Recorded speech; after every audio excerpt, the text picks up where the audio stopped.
tous, bienvenue sur ma chaîne. On se retrouve aujourd'hui pour enfin, et oui, il était temps, on est le 29 octobre, pour que je vous présente ma pile à lire pour le Black November, le challenge qui est proposé par Séverine de la chaîne Il est bien ce livre. C'est un challenge qui se fait déjà maintenant depuis au moins 2, voire peut-être 3 ans.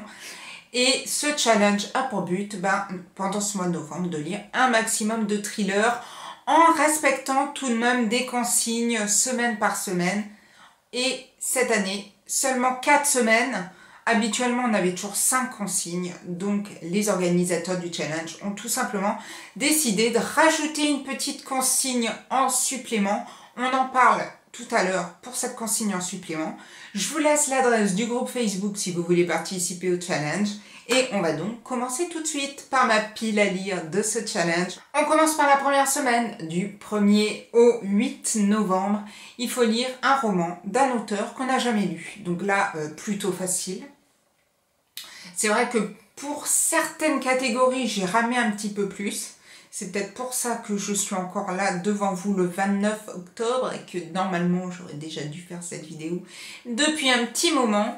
J'ai dans cette catégorie mis le livre de Matthias Copping, Les démoniaques. Ça fait un petit moment que je l'ai dans la palle, je ne l'ai toujours pas lu. Et malgré toutes les bonnes critiques que j'ai pu lire sur les livres de cet auteur, je me suis dit que ça serait peut-être le bon moment pour le sortir. C'est paru aux éditions La Mécanique Générale. C'est bien la première fois que je vois cette maison d'édition. Bref, je me le mets et j'essaierai sûrement de le sortir. Je me suis aussi mis paru chez HarperCollins Poche Lectio Letalis de Laurent Philippari. C'est un roman que j'avais trouvé à ma librairie et c'est vrai qu'il n'était pas très gros et puis je trouvais que la couverture, bon, excepté ce petit papier qui n'est pas toujours très joli, mais je la trouvais assez originale. Et du coup, c'est vrai que ça rentrait totalement dans cette catégorie, dans cette consigne de la première semaine. Donc j'ai également celui-ci. Je me suis aussi mis le livre de Caroline Dorca Fenech, Rosa Dolorosa. C'est paru aux éditions La Martinière. Ah oui, c'est vrai, je vous rassure. C'est vrai que la couverture, ça donne pas vraiment envie de s'y plonger. Ça parle de méduses. Et rien que ça, moi, ma fille, elle est complètement gaga des méduses. Depuis toute petite, c'était vraiment son bonheur. Dès qu'elle arrivait dans un aquarium, elle se mettait devant les méduses et je n'entendais plus pendant moins de 3 heures. Je vous rassure, j'exagère un peu. Et du coup, celui-ci m'a donné pas mal envie. Et le dernier livre que j'ai mis dans cette catégorie, c'est Les méandres du mal de Jack Laurent Amar. Et moi, ce qui m'a intéressé dans ce roman-là, c'est qu'il est né dans la ville la plus proche d'où j'habite et que j'avais vraiment envie de découvrir cet auteur. C'est paru, celui-ci, aux éditions Nouvelle Plume. Et on en a fini avec les 4 livres que j'ai prévus de lire durant cette première semaine. Oui, je sais, 4 livres, ça peut paraître beaucoup, mais il ne faut pas oublier que Monsieur Macron nous a mis en confinement et que donc forcément on aura peut-être un petit peu plus de temps pour lire. Et tout du moins, je me suis mis ces 4 livres. On n'est pas à l'abri que j'en trouve un autre qui me tombe sous la main et que j'ai envie de lire et que je laisse tomber ces 4-là. Je me suis un peu focalisée sur cela et c'est vrai que les 4 me font vraiment envie.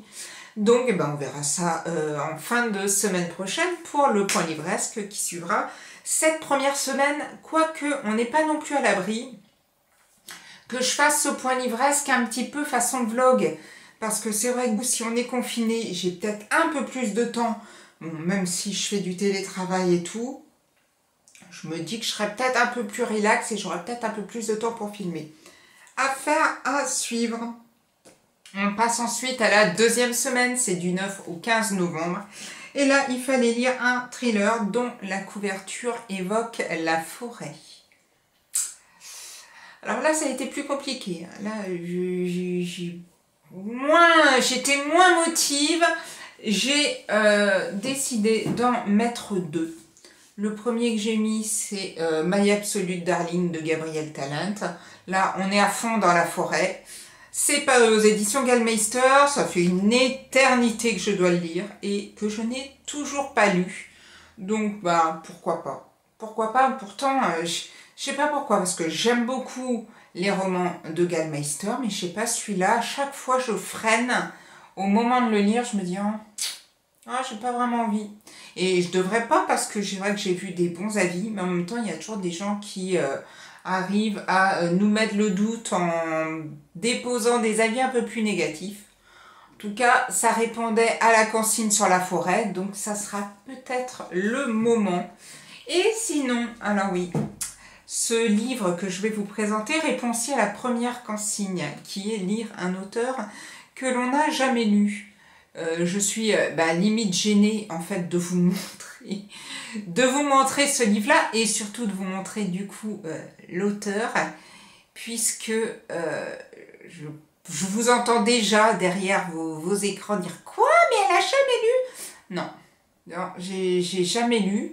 J'ai vu une adaptation de film, j'ai vu une adaptation en série qui était juste fantastique, mais je n'ai jamais lu Stephen King. Ouais. Et du coup, j'avais vu Cimetière, et c'est vrai que ces personnages dans la forêt, je me suis dit, c'est peut-être l'occasion. Alors, j'ai toujours du mal, Stephen King, je sais pas. Ça me tente pas. À chaque fois, j'ai envie de m'y mettre. C'est souvent des gros bouquins. Quand je lis la 4e de couverture, ça me motive pas plus que ça. Mais quand j'ai vu que celui-ci répondait vraiment à la consigne, je me suis dit, allez, de toute façon, tu n'as jamais lu de Stephen King. En plus, celui-ci répond à la consigne de la 2e semaine. Bref, il y en a bien un des deux qui va sortir. Gabriel Talant, Stephen King, Gabriel Talant, les deux. Mais sûr, il y en a au moins un des deux, parce que c'est les deux seuls romans que j'ai trouvés avec une couverture qui évoquait la forêt. Donc, on verra bien. 3e semaine du 16 au 22 novembre, il faut lire un livre, thriller, roman noir ou autre, dont la thématique tourne autour de l'enfant. Alors, j'avais regardé du coup un petit peu sur ma liseuse parce que je me rappelais que j'avais pris le roman de Christian Blanchard qui s'appelle Ankar, et je me rappelais qu'il y avait une tête d'enfant sur la couverture de ce livre. Il est sorti en début d'année, mais j'adore Christian Blanchard et forcément je me suis rappelé tout de suite ce bouquin-là, donc je l'ai mis d'office dans cette pile à lire pour cette semaine-là, tout du moins, puisque l'histoire tourne autour d'un enfant, puisqu'il y a une tête d'enfant sur la couverture. Et je me suis aussi mis Je t'aime de Barbara Abel, parce que je l'ai emprunté à la médiathèque, parce que c'est le seul Barbara Abel du coup que je n'ai pas lu, et que il me semble avoir vu que ça tournait autour d'un enfant ou une adolescente, enfin une histoire comme ça. Je l'ai vu passer sur le groupe Facebook en disant que ça rentrait dans la catégorie tourne autour de l'enfant. J'espère que oui. Mais voilà, je me suis mis ces deux-là. C'est les seuls que je me suis mis. J'aurais voulu me prendre un enfant par la main de François-Xavier Dillard. Sauf que hier, je suis quand même allée, avant le confinement, je me suis ruée vers ma librairie et il ne l'avait pas. Donc soit je réussis à le prendre sur ma liseuse, mais c'est vrai que François-Xavier Dillard, j'adore, et donc je préfère avoir le roman papier. Soit une autre solution qui ne me plaît pas vraiment, je le trouve à mon supermarché en allant faire des courses. Mais bon, je trouve ça un peu dégueulasse parce que si on ferme les librairies, pourquoi est-ce que les rayons des supermarchés restent ouverts ?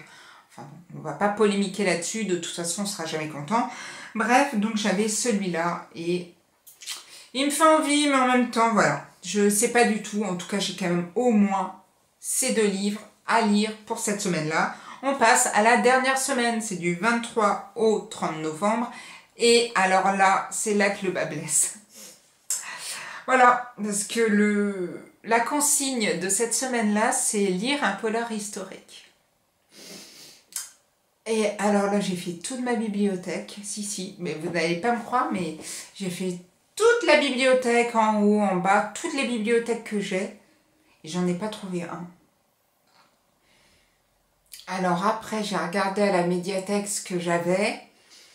J'ai vu que j'avais un Giacometti Raven qui rentrerait dans la thématique polar historique. Le seul truc, c'est qu'il me donne pas du tout envie. Alors c'est vrai que moi, les polars historiques, c'est vraiment pas mon truc. J'ai plein de Jean-Christophe Porte à la médiathèque, mais j'ai pas non plus forcément envie de le lire. Et donc, je me suis un petit peu orientée en sachant que c'est quand même à la fin du mois de novembre, donc j'ai le temps de me le prendre sur ma liseuse. Je pense que je vais me laisser tenter par le seul polar historique qui m'intéresse actuellement, qui est le dernier Henri Lovenbruck, qui s'appelle Le mystère de la main rouge. J'avais bien aimé Le loup des cordeliers, c'était pas non plus fulgurant, mais bon, je me suis laissé prendre par cette histoire-là.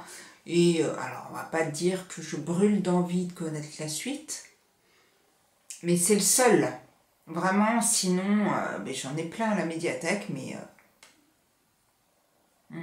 si vous avez d'autres idées de polars historiques qui pourraient me plaire, n'hésitez pas à me laisser dans la barre de commentaires, mais c'est vrai que je doute fort que j'arrive à trouver autre chose vraiment qui me botte. Hein. C'est vraiment pas mon truc. Les polars historiques. On va passer tout de suite à la 5e catégorie. Oui, je sais, il n'y a plus de semaines, mais comme je vous le disais en début de vidéo, cette année, il n'y a que 4 semaines, et habituellement, il y a 5 consignes. Donc, les organisateurs ont rajouté cette 5e consigne qui peut valoir, du coup, sur tous les thèmes, et même en dehors des thèmes, justement. Ça peut donner aussi la possibilité de se libérer de certains romans qu'on a envie de lire ou qui stagnent dans la palle et pouvoir un petit peu les lire quand on en a envie. Et cette dernière donc consigne qui a été donnée, c'est pendant donc tout le mois de novembre, il faut lire un maximum de thrillers avec seulement un mot dans le titre. Et là, je sais que par exemple, Cimetière, ça rentre, mais j'en ai rajouté donc 3. Je me suis rajouté Storia. Storia, c'est des nouvelles sur des contes qui ont été réécrites un peu à la façon thriller et tout. Je l'ai pris hier en me ruant à la librairie, parce que donc, les gens normaux, enfin pas très normaux d'ailleurs, se ruent dans les supermarchés pour acheter de la bouffe. On va être confinés, vide la bouffe. Et moi et ma fille, on s'est tout de suite dit, on va être... Super, merci. On s'est dit, on va être confinés, vite, des livres. Donc, je me suis pris celui-ci. Il n'y a qu'un seul mot dans le titre et je trouvais que c'était bien aussi d'acheter un livre pour une association. Entre autres, ici, c'est l'association Ella. Je ne suis pas fan des nouvelles, mais par contre, j'achète régulièrement ces petits livres de poche au profit des associations et tout. Je trouve ça important. Donc, je me suis mis celui-ci. Je me suis mis Disparition de Nicolas Nutten, d'un auteur que je ne connais pas. C'est paru aux éditions Nouveaux Auteurs et ça va donc aussi dans la première catégorie puisque je ne connais pas du tout cet auteur-là, mais j'avais envie de découvrir. Ça m'intéressait, je n'ai pas regardé plus que ça de quoi ça parlait, mais rien que le titre, il n'y avait qu'un mot et puis c'était un thriller et puis je me suis dit, allez hop, je me le prends et... sans aucune originalité. Je sais que c'est tellement prévisible et d'ailleurs quand on regarde les vidéos actuellement de tous les booktubeurs et qu'on regarde les comptes Instagram, tout le monde, je pense, a pris ce bouquin-là, ou tout du moins tout le monde peut-être s'est rué sur les librairies ou dans les espaces culturels pour ce bouquin-là. Et ce bouquin-là n'a qu'un mot dans son titre. Et quand je l'ai vu hier, forcément, en plus, j'étais partie à la librairie en sachant que j'allais me le prendre. C'était le livre que j'allais me prendre. Est-ce qu'éventuellement, vous avez deviné le livre dont je vous parle? Oui, je sais. Il s'agit d'Impact d'Olivier Norek. Eh ben oui, forcément, on est faible quand on aime les thrillers, les romans policiers. Je n'ai pas pu passer outre et il me fallait le dernier Olivier Norek pour passer un bon confinement à la maison et un super bon mois de novembre. C'est paru aux éditions Michel Lafon. Je n'ai pas vraiment envie d'en savoir plus, mais bon, voilà. C'était le livre qu'il me fallait quand on m'a dit confinement. Je fais oh mon Dieu, mais j'ai pas acheté le dernier Olivier Norek, quelle horreur. Bon, bah voilà, c'est chose faite. Et j'en ai fini donc avec cette petite pile à lire. J'espère que j'ai pas été trop longue. J'espère qu'éventuellement j'ai pu vous donner aussi des idées de lecture. Je ne sais pas si vous faites tous ce challenge là. Si vous regardez ma chaîne, c'est que vous aimez quand même en grande partie les livres, mais surtout les thrillers. Si vous faites le challenge, n'hésitez pas à me dire si on a peut-être des livres en commun, ou n'hésitez pas à me dire, vous, les livres que vous avez choisis pour chaque semaine. Ça peut toujours donner des idées, hein. On ne sait jamais, hein. Je ne suis pas à l'abri non plus de changer comme ça et de me trouver d'autres livres. Quoique ça va être plus compliqué, puisque forcément la librairie ferme demain, et que bon, ça sent un petit peu mauvais. En tout cas, j'espère que tout se passe bien pour vous. Je vous souhaite un très bon confinement avec le Black November. Et moi, je vous dis à bientôt pour une prochaine vidéo. Prenez soin de vous. Ciao, ciao!